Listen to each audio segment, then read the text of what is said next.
I did not like Dr. Franklin's book because it was history, and I have never liked history, especially until I actually got to meet him, and then it put a whole different face on the story that he was telling, in his history book, as it were. And so even after I got out of school, I went back and read it after I met him, and it was like, oh wow, that makes good sense.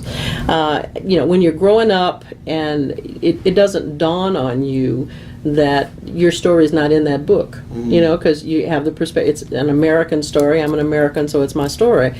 But to actually, look at the contributions that African Americans have made. Absolutely.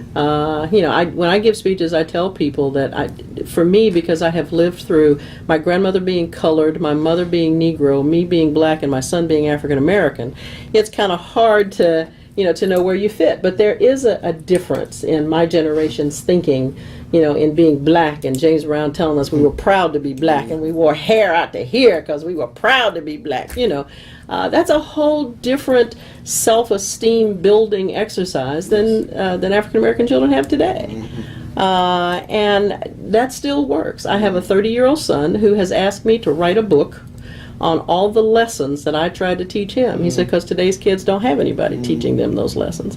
Well, it worked for me, and I used the same old school methods to raise him. He turned out okay. So there was comfort in hearing that maybe those old school methods will work for his generation as well. What does he do now? He sells real estate in Northern Virginia. Wow. You need a house? I got it. So An office space? He's still up yeah, there? he's up there. I couldn't pry him away with a crowbar. He loves it. And I miss Northern Virginia. I really do. Yeah.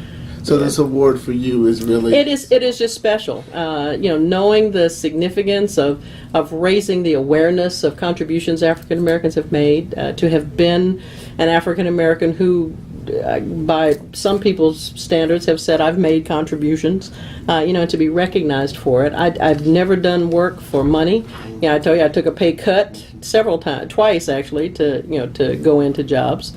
I have worked because I enjoy what I'm doing, and to see our institutions struggle and then able to turn themselves around because of guidance that we provide or resources that we provide, it feels good. And we have a party every year at the annual meeting, to celebrate those institutions that have struggled and, holler out, yes, when their name is read that they were reaffirmed. So, that's great. So to be recognized for something that you've enjoyed doing while still recognizing that even in 2015, it's you're in that minority, literally and figuratively, for being able to move forward.